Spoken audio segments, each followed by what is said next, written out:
Je lui en veux de s'être cru invulnérable et de nous l'avoir fait croire. » Cette phrase fait l'effet d'une bombe quand les médias la relaient. Mitchell en veut à Johnny au présent, pas au passé. Il n'arrive pas à lui pardonner. Mais lui pardonner quoi exactement? D'avoir été malade? D'être mort? Non. Eddie lui en veut d'avoir gâché sa vie par ses excès, d'avoir refusé d'écouter tous ceux qu'il aimait et qui le supplient d'arrêter. Il croyait passer à travers tout. Il voulait rester le plus fort comme un demi-dieu, et nous aussi on le voulait pour lui. Ces mots sont terribles. Ils montrent que Eddie et les proches de Johnny ont tous participé à ce mythe de l'invulnérabilité. Ils ont tous voulu croire que Johnny était immortel, qu'il pouvait tout se permettre sans conséquence. Mais ce mythe a tué Johnny. Eddie en est convaincu, et c'est pour ça qu'il lui en veut. Parce que Johnny aurait pu vivre plus longtemps. Il aurait pu profiter de ses petites filles, de ses fans, de la vie. Mais il a choisi autre chose. Il a choisi les excès. Ces excès, j'en ai partagé quelques-uns, et j'ai fini par me calmer par la force des choses. J'ai été plus sage. Cette phrase est clé. Eddie ne se présente pas comme un saint. Lui aussi a fait la fête. Lui aussi a connu les nuits folles, l'alcool, peut-être même plus. Mais à un moment, il s'est arrêté. Il a écouté son corps. Il a écouté les médecins qui lui disaient de lever le pied. Il y a une lassitude à mener cette vie. Des avertissements.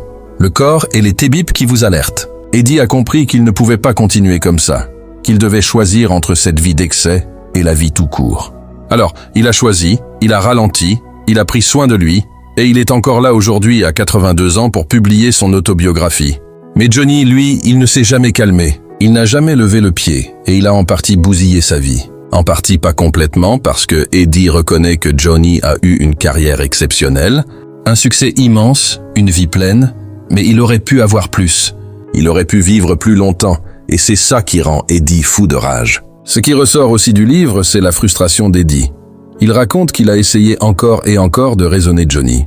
Dans la vie, j'étais un peu son grand frère. Quand il prenait des choses dérangeantes, je lui disais de se calmer. Cette phrase, Eddie l'a prononcée dans une interview en novembre, 2 ans avant la publication de son autobiographie. Des choses dérangeantes, un euphémisme pour parler de la drogue. Eddie ne tourne pas autour du pot.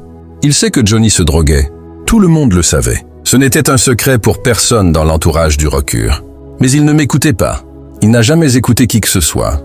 Voilà le cœur du problème. Johnny était incontrôlable. Personne ne pouvait l'arrêter. Pas ses autres amis, pas ses femmes, pas ses enfants, personne. Il faisait ce qu'il voulait quand il le voulait. Et cette liberté totale, cette absence de limite, l'a conduit à sa perte. Je n'étais pas le seul à le mettre en garde, à lui dire de mieux se tenir, de boire moins, de se coucher plus tôt. Il se défonçait énormément. Ces mots sont cash, Eddie. Ne cache rien. Johnny buvait trop.